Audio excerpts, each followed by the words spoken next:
How are you, my dear class students? I hope you are well by the grace of Almighty. Now, you are welcome to Dharmarajika High School online class. You know that today it is the class number of 12 for English first paper. So, take your notebook and pens for doing the class. Today, I will discuss an ancient passage. It is about Joynul Abidin. প্রিয় শিক্ষার্থীরা, তোমরা অনেকেই জয়নুল আবেদিনকে চিনো। আমরা আজকে যে unseen পেজটা পড়ব সেটা হচ্ছে জয়নুল আবেদিন সম্পর্কে। তোমরা জানো অনেকেই জয়নুল আবেদিন হচ্ছে বাংলাদেশের একজন বিখ্যাত চিত্রশিল্পী। ঠিক আছে শিক্ষার্থীরা, এবার আমরা জয়নুল আবেদিন সম্পর্কে পড়ি। Zainul Abedin, the pioneer of Bangladeshi modern art, Joynul Abidin was born in Kishorganj on 29 December 1914. He was a great artist of Bangladesh. He widely acclaimed for his Bengal famine sketches. Through a series of sketches, he showed the harsh famine of 1940 and its sinister face through the skeletal figure of the people destined to die from starvation. He depicted these extremely shocking pictures with human compassion. He produces a series of brush and ink drawing which later became iconic images of human sufferings. প্রিয় শিক্ষার্থী, এবার আমরা বুঝে বুঝে দেখি। The pioneer of Bangladeshi modern art, Joynul Abidin was born in Kishorganj on 29 December 1914. The pioneer এর অর্থ হলো অগ্রদূত বা প্রবর্তক, আর মডার্ন আর্ট এর অর্থ হলো আধুনিক চিত্রশিল্প। তাহলে বাংলাদেশি আধুনিক চিত্রশিল্পের প্রবর্তক অথবা অগ্রদূত জয়নুল আবেদিন ওয়াজ বর্ন, জয়নুল আবেদিন জন্মগ্রহণ করেছিলেন ইন কিশোরগঞ্জে অন 29 ডিসেম্বর 1914, 1914 সালে 29 ডিসেম্বর কিশোরগঞ্জে জন্মগ্রহণ করেছিলেন। তাহলে বাংলাদেশের আধুনিক চিত্রশিল্পের বা আধুনিক চিত্রশিল্পের অগ্রদূত বা প্রবর্তক জয়নুল আবেদিন 1914 সালে 29 ডিসেম্বর কিশোরগঞ্জে জন্মগ্রহণ করেছিলেন। He was a great artist of Bangladesh. তিনি ছিলেন বাংলাদেশের একজন বিখ্যাত চিত্রশিল্পী। এখানে আর্টিস্ট এর অর্থ হলো চিত্রশিল্পী। He widely acclaimed for his Bengal famine sketches. এখানে acclaimed এর অর্থ হলো প্রশংসিত হওয়া, আর ফেমিন এর অর্থ হলো দুর্ভিক্ষ, sketches অর্থ নকশা চিত্র। He widely acclaimed, তিনি ব্যাপকভাবে প্রশংসিত হয়েছিলেন for his Bengal famine sketches, তার বাংলার দুর্ভিক্ষের নকশা চিত্রের জন্য। তিনি তার বাংলার দুর্ভিক্ষের নকশা চিত্রের জন্য ব্যাপকভাবে প্রশংসিত হয়েছিলেন। Through a series of sketches, he showed the harsh famine of 1940 and its sinister face through the skeletal figure of the people destined to die from starvation. Through a series of sketches, তিনি প্রচুর নকশাচিত্রের মাধ্যমে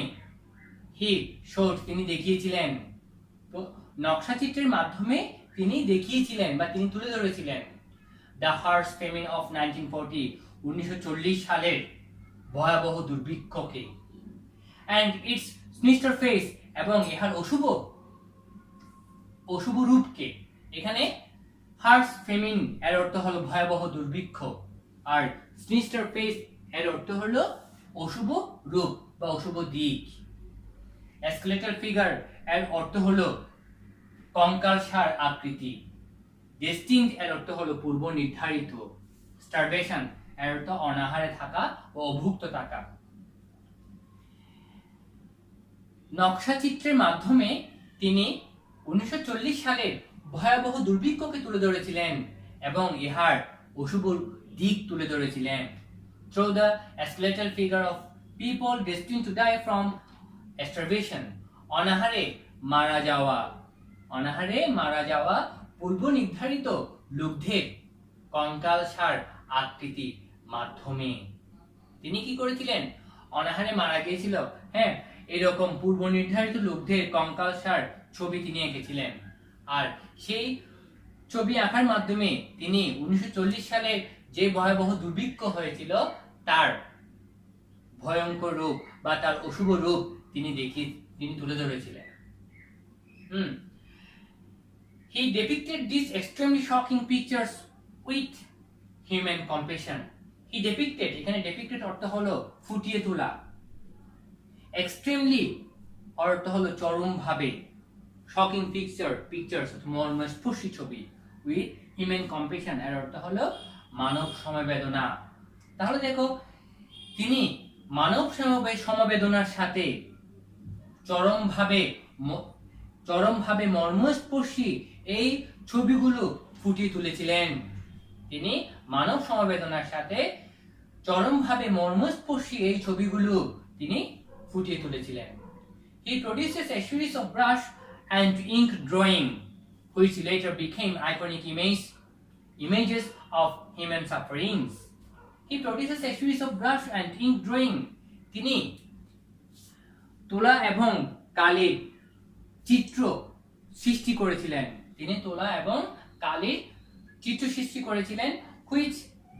which later যা পরে became iconic images প্রতিমা স্বরূপ ছবি হয়ে উঠেছিল বা প্রতিমামূলক ছবিতে পরিণত হয়েছিল হিউম্যান সাফারিংস, মানব কষ্টে। তাহলে দেখো, তিনি তুলা এবং কালির চিত্র সৃষ্টি করেছিলেন যা পরে মানব কষ্টের প্রতিমামূলক ছবিতে পরিণত হয়েছিল। এখানে আইকনিক করতে হলো, আইকনিক ইমেজেস হচ্ছে প্রতিমামূলক ছবি। তাহলে তিনি কি করেছিলেন? তিনি মানব কষ্টের প্রতিমামূলক ছবি, আবার বলছি, তিনি তুলা এবং কালির ছবি সৃষ্টি করেছিলেন যা পরে মানব কষ্টের প্রতিমামূলক ছবিতে পরিণত হয়েছিল।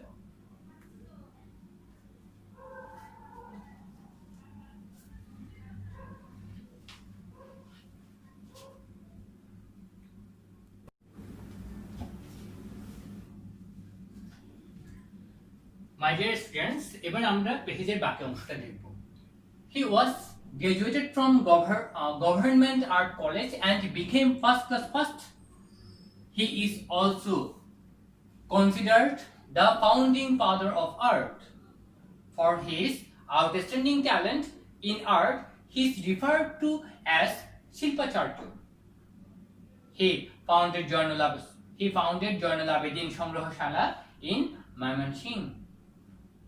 He was graduated from Government Art College. তিনি গভর্নমেন্ট সরকারি আর্ট কলেজ থেকে স্নাতক ডিগ্রি অর্জন করেছিলেন। And became first class first, এবং প্রথম শ্রেণীতে প্রথম হয়েছিলেন। তাহলে তিনি স্নাতক ডিগ্রি অর্জন করেছিলেন কোথা থেকে? সরকারি আর্ট কলেজ থেকে, এবং তিনি প্রথম শ্রেণীতে প্রথম হয়েছিলেন।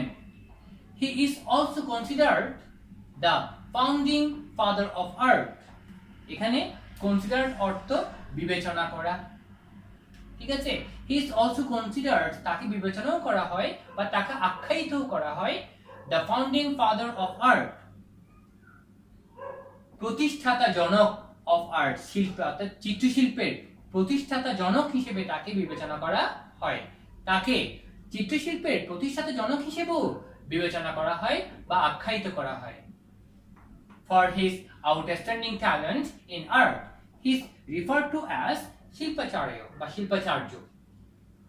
For his outstanding talent, তার অসাধারণ প্রতিভার জন্য, আউটস্ট্যান্ডিং এর অর্থ হলো অসাধারণ, ট্যালেন্ট এর অর্থ হলো প্রতিভা, তার অসাধারণ প্রতিভার জন্য, অর্থাৎ চিত্রশিল্পে তার অসাধারণ প্রতিভার জন্য he is referred to as শিল্পাচার্য বা তাকে শিল্পাচার্য হিসেবে কি করা হয়? শিল্পাচার্য হিসেবে উল্লেখ করা হয়। রিফার্ড এর অর্থ হলো উল্লেখ করা, বা তাকে শিল্পাচার্য উপাধি দেওয়া হয়, বা তাকে শিল্পাচার্য হিসেবে উল্লেখ করা হয়। He founded জয়নুল আবেদিন সংগ্রহশালা in ময়মনসিংহ। তিনি ময়মনসিংহে প্রতিষ্ঠা করেছিলেন জয়নুল আবেদিন সংগ্রহশালা। তাহলে ফাউন্ডেড অর্থাৎ প্রতিষ্ঠা করা। তিনি ময়মনসিংহে কি প্রতিষ্ঠা করেছিলেন? তিনি ময়মনসিংহে জয়নুল আবেদিন সংগ্রহশালা প্রতিষ্ঠা করেছিলেন।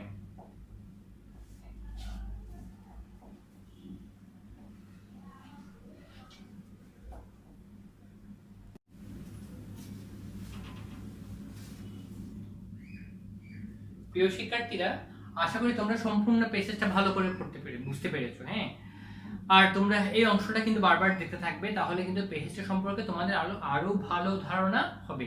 এবারে আমরা 4 নাম্বারটা দেখব। তোমরা জানো 4 নাম্বারটা হচ্ছে ইনফরমেশন ট্রান্সফার, অর্থাৎ পেজটি পড়ার মাধ্যমে সেখান থেকে ইনফরমেশন নিয়ে আমাদের কি করতে হবে?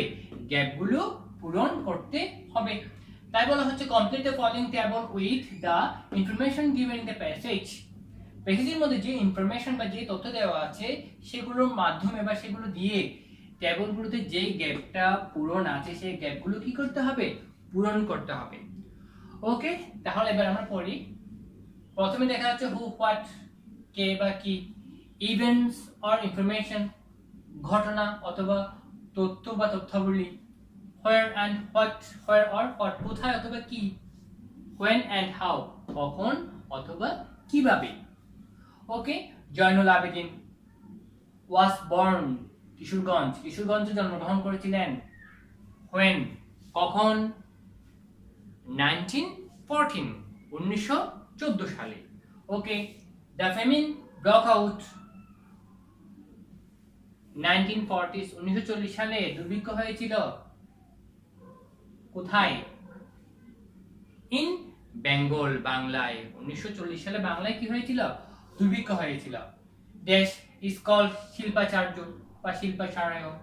তাহলে শিল্পাচার্য বলা হয় কাকে? হ্যাঁ, জয়নুল আবেদিনকে। তাহলে এখানে কি হবে? জয়নুল আবেদিন, অথবা তোমরা প্রনাউন হিসেবে হি ব্যবহার করতে পারো। ওয়াজ ফাউন্ডেড, প্রতিষ্ঠিত হয়েছিল ইন ময়মনসিংহে প্রতিষ্ঠিত হয়েছিল ইন হিজ লাইফ টাইম, তার জীবনকালে ময়মনসিংহে কি প্রতিষ্ঠিত হয়েছিল? তার জীবনকালে ময়মনসিংহে কি প্রতিষ্ঠিত হয়েছিল?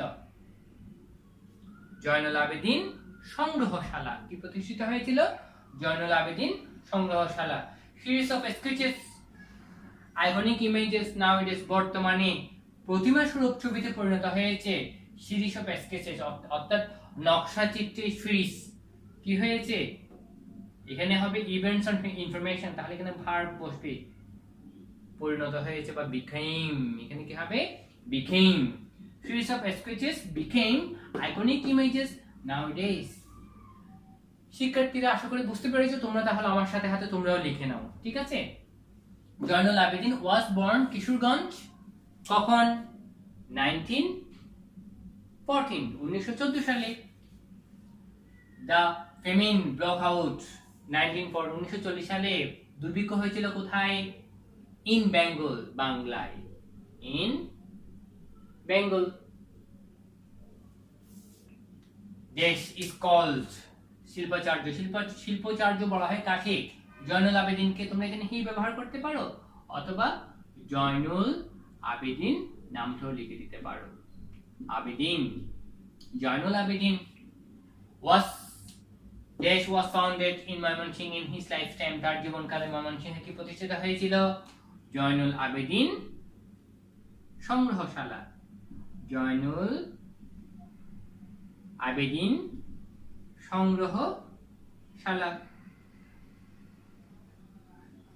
সংগ্রহশালা প্রতিষ্ঠিত হয়েছিল। Series of sketches iconic images nowadays, বর্তমানে প্রতিমা স্বরূপ ছবিতে পরিণত হয়েছে। কি পরিণত হয়েছে? সিরিজ অফ স্কেচেস, নকশা চিত্রের সিরিজ। তাহলে এখানে কি হবে? বিকেম। এখানে কি হবে? বিকেম। ওকে শিক্ষার্থীরা, এই হচ্ছে 4 নাম্বার।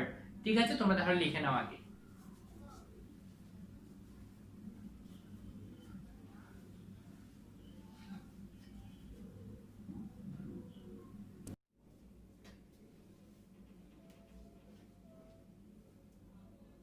প্রিয় শিক্ষার্থীরা, এবার আমরা দেখব ট্রু অর ফলস। প্রথমে বলছে কি পেজটা আবার পড়ো, পেজটা আবার পড়ার পর তারপর ট্রু অর ফলস তুমি নির্বাচন করো। যদি ট্রু হয় ট্রু লিখবা, আর যদি ফলস হয় তাহলে অবশ্যই কারেক্ট অ্যান্সারটা দিতে হবে। এখানে বলা হচ্ছে রিড দ্য প্যাসেজ अगेन, প্যাসেজটা আবার পড়ো and write true or false, এবং ট্রু অথবা ফলস লিখো। If false give the correct answer, যদি ফলস হয় তাহলে কারেক্ট অ্যান্সার দাও। Zainul Abedin was born in Kishoreganj on 29 December 1912। 1912 সালে অর্থাৎ 29 ডিসেম্বর জয়নুল আবেদিন কিশোরগঞ্জে জন্মগ্রহণ করেছিলেন। এটা ট্রু নাকি ফলস? অবশ্যই এটা ফলস, বিকজ তিনি জন্মগ্রহণ করেছিলেন কত সালে? 1914। তাহলে হবে এটা হবে ফলস। কারেক্ট অ্যান্সার কি হবে? Zainul Abedin was born in Kishoreganj on 29 December 1914। He was a great teacher of art. তিনি ছিলেন তোমার চিত্রশিল্পের একজন মহান শিক্ষক। আমরা মহান শিক্ষকও বলতে পারি, তো গ্রেট মাস্টারও বলতে পারি। হ্যাঁ, এটা কিন্তু ট্রু। এটা কি হবে? ট্রু হবে। He was a great teacher of art. তিনি ছিলেন চিত্রশিল্পের একজন মহান শিক্ষক বা মহান গুরু। C, a harsh famine took place in Bengal in 1942. 1942 সালে বাংলায় একটি ভয়াবহ দুর্ভিক্ষ হয়েছিল। এটা ট্রু নাকি ফলস? 1942 সালে নাকি 1940 সালে হয়? কখন হয়েছিল? 1940 সালে, অর্থাৎ 1940। তাহলে এটা কি হবে? ফলস। কারেক্ট অ্যান্সার হবে a harsh famine took place in Bengal in 1940। 1940। He founded সংগ্রহশালা in ময়মনসিংহ। তিনি ময়মনসিংহে সংগ্রহশালা প্রতিষ্ঠিত করেছিলেন বা প্রতিষ্ঠা করেছিলেন। তাহলে তিনি শুধু সংগ্রহশালা প্রতিষ্ঠা করেছিলেন নাকি জয়নুল আবেদিন সংগ্রহশালা প্রতিষ্ঠা করেছিলেন? তিনি জয়নুল আবেদিন সংগ্রহশালা প্রতিষ্ঠা করেছিলেন। তাহলে এটা কি হবে? ফলস। কারেক্ট অ্যান্সার হবে হি ফাউন্ডেড জয়নুল আবেদিন সংগ্রহশালা in Mymensingh. Okay, he was A meritorious student. তিনি ছিলেন একজন প্রতিভাবান ছাত্র। তাহলে এটা অবশ্যই ট্রু। ওকে শিক্ষার্থীরা, এই ছিল আমাদের আলোচনা। আর তোমাদের এটা থাকবে হোমওয়ার্ক। আমি কিন্তু উত্তর সহ বলে দিয়েছি, তোমরা জাস্ট ভিডিওটা দেখার পরে নিজেরাই হোমওয়ার্কটা রেডি করে নিবে। আর তোমাদের হোমওয়ার্ক হচ্ছে এই ট্রু ফলস। কেমন শিক্ষার্থীরা? আজ এই পর্যন্তই। আশা করি তোমরা বুঝতে পেরেছো। আর তোমাদের একই কথা আবার বলছি, ভিডিওগুলো বারবার দেখো। প্রথমবারে বুঝতে না পারলে দ্বিতীয়বার আবার দেখো, তুমি ঠিকই বুঝতে পারবে। ঠিক আছে? আর রেগুলার হোমওয়ার্ক গুলো করে নাও। কেমন? তুমি যদি ভিডিওগুলো ফেলে রাখো, আজকে একটা দেখলে না, এরপর দেখবে এরপরের ভিডিওর জন্য আজকেটা দেখা হবে না। তাই অবশ্যই তোমরা আজকে যে ক্লাসটি হচ্ছে এটা আজকেই করে নাও, তারপর কালকেটা তুমি কালকে করো। আর যদি সময় থাকে তুমি অন্য কোনো পড়া পড়ো। ঠিক আছে? তাহলে রেগুলার তোমরা ভিডিওগুলো দেখো এবং অবশ্যই বাড়ির কাজগুলো করে নাও। আর বাসায় ভালোভাবে থাকবে, অবশ্যই স্বাস্থ্যবিধি মেনে চলবে। ঠিক আছে? তাহলে ভালো থাকবা।